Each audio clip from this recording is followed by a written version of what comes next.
Hey there, folks. Welcome to Spectrum Pulse. We talk about music, movies, art, and culture. And today we're going to be talking about the comeback album from Robyn called Honey. You know, even before I knew I was a fan of pop music, hell, even before I had firm context surrounding what pop music even was, I was a fan of Robyn. And yes, I know it's a bit of a bizarre thing for me to say, especially coming from somebody not from Europe and who only got passing snippets of what Robyn was creating in the late 90s and 2000s, but we did get a couple pieces, we got a couple songs, and the majority of them going back have held up amazingly well. I liked them then, I like them now. I freely admit that when I was a kid and heard Show Me Love, I didn't have the slightest clue who Robyn was. And let's be honest, most folks who were adults in North America didn't know her either. Her distribution and name recognition stateside has always been shaky, but I knew the song connected with me on a fundamental level. I've said it before, it's one of my favorite songs coming out of the 90s. Fast forward to over a decade later, and I'm hearing Dancing on My Own and HBO's Girls, and while the vocal timbre had subtly changed, the ridiculously intricate and tight pop music remained the same, and that prompted me to go back through whatever albums in her back catalog I could find in Canada, and it's honestly a little bit astonishing how consistently great she's been. Now, there's been missteps. I might be one of the few people who find the hip-hop elements in the self-titled album in the mid-2000s to have aged pretty badly and hurt the album as a whole, but for the most part, I've been a consistent fan of her terrific sensibility around melodic grooves and her remarkably keen sense of emotional dynamics. She's made a lot of really great pop music, and thus,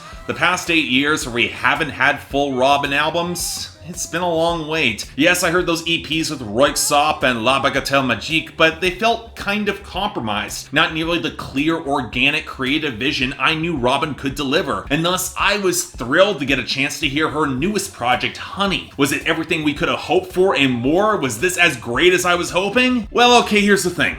For all intents and purposes, Robyn gave us a quality pop album. The production is sleek but bubbling and gentle enough to feel organic. The melodies are varied but well balanced, and there's enough being pulled from gentler electronics to imply a very tasteful listening experience. And I wish I could say that I thought it was great. Yeah, a bit of a bait and switch with this one, but I can't help but feel that for pop music, this album, it might go down easy, but just doesn't deliver much impact or sparkle for me. Don't get me wrong, it's a very comfortable listen, and it'll inevitably soundtrack a lot of pretty good parties I will attend in the next month or two, but I would struggle to say that it rises to true greatness, and coming from Robyn, that's a bit of a disappointment for me. Again, it's good, don't get me wrong, but it's not really great. And what's exasperating is that Robyn is so damn good at melodic composition that I really want to praise this album a lot more. I've always liked how she straddles the line in her vocal production from plainly emotive to the slicker polish we heard in the late 90s that makes her sound like a unique entity despite all the synthetic touches around her, and I've always loved her commitment to more intricate and interesting groove lines. The grainy low-end knock to Missing You, the pulsating electronic punch of Send to Robyn Immediately, how much both Because It's in the Music and Ever Again makes some terrific use of the great bass lines that almost call back to her pop R&B roots, and that I was definitely on board with. And then there's Honey, unquestionably the best song here, and while it's a little bit dated from hearing an earlier version on the finale of Girls 2 years ago, I still really like it here with the brighter synth line and the more prominent multi-track vocals. Hell, whenever we get hints of the glitzier synth pop with those multi-track vocals that I've loved from Robyn in the past, I am entirely on board. But it's also not really what this album is, especially when you start digging into the construction of these songs. If anything, it feels a lot closer to electronic music, specifically 90s house. Hell, they even got in some of those analog synthesizers for Beach 2K20 with more of a samba rhythm. And when you realize that some cuts might only have one verse or one hook before just letting the instrumental ride out, it becomes a different sort of listening experience, don't get me wrong. But I'll say it right now,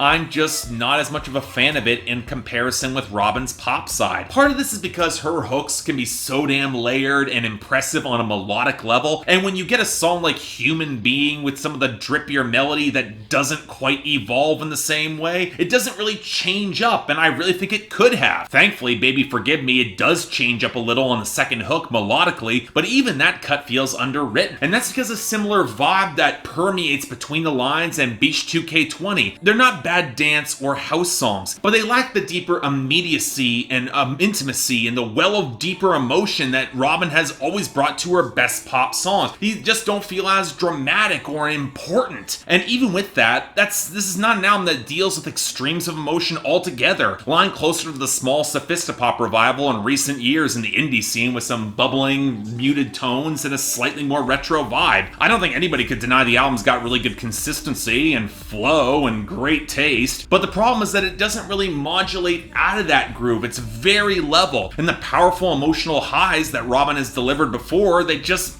don't really materialize. And yes, I know part of this is because I'm not really a fan of house music to the same extent, but I'd also like to think that she could have pushed these songs in more layered or intricate directions, even on the electronic side. Then there are some production choices which I just don't like, such as that weird hum that seems ever so slightly off-key on Human Being, or how the electronic pitch-shifted vocals on Baby Forgive Me feel very much off-key on their resolving note, and only really serve to distance the listener from a song that might have gotten more out of just minimalism and a little bit more sense of intimacy, which honestly I don't quite think we get all the way through these songs. And that takes us to the content, where for a change of pace with Robyn, there doesn't seem to be much for me to say here. What I've liked about her pop songwriting in the past are the fresh spins that she takes on some tired concepts to add more nuance. And when you hear that this album follows her loose arc of her breakup and reconciliation with her partner, I was hoping for a few more details or just a stronger sense of emotional delivery to flesh out the picture. And for the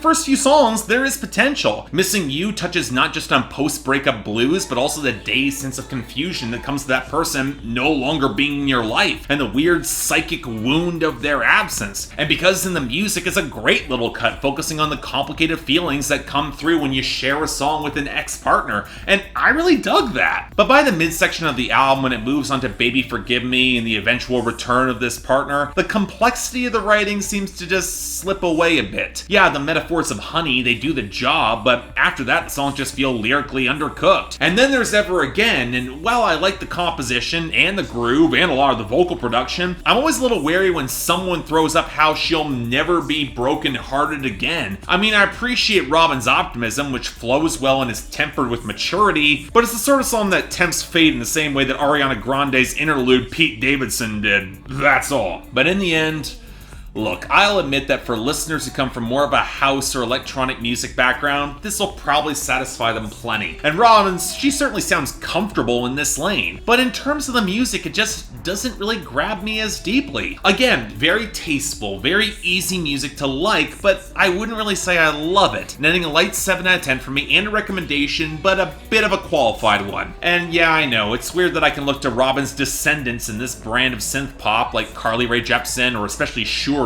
and find more that just grips me in terms of writing or hooks, but hey, if this is the direction that Robyn wants to go going forward in her career, all the power to her. Have fun. Still good music, and still mostly worth the wait, so what the hell. Check it out. So yeah, thanks a lot for watching. If you'd like to like and subscribe, I'd be more than grateful. Not a lot to say about this one. I honestly thought the review would be longer, but again, when this is the direction she chooses to go, that's what happens. But if you want to buy the record or stream it, links down there below, and I got the poll up there for y'all tell me how wrong I am. Looking forward to it. Beyond that, anything else I might be able to do to improve my presentation, I'm all ears. If you guys want to get involved in my scheduling process or help support the channel, link to my Patreon right over there, where 3 times a week you guys get to vote on my schedule, and once a week for the higher tier contributors, you guys get to add albums, movies, or even a top 10 list to that schedule. More details right there. If you want to see my schedules on my Instagram, link down there below. But till then, I'm Mark, you're watching Spectrum Pulse, and I'll see you next time.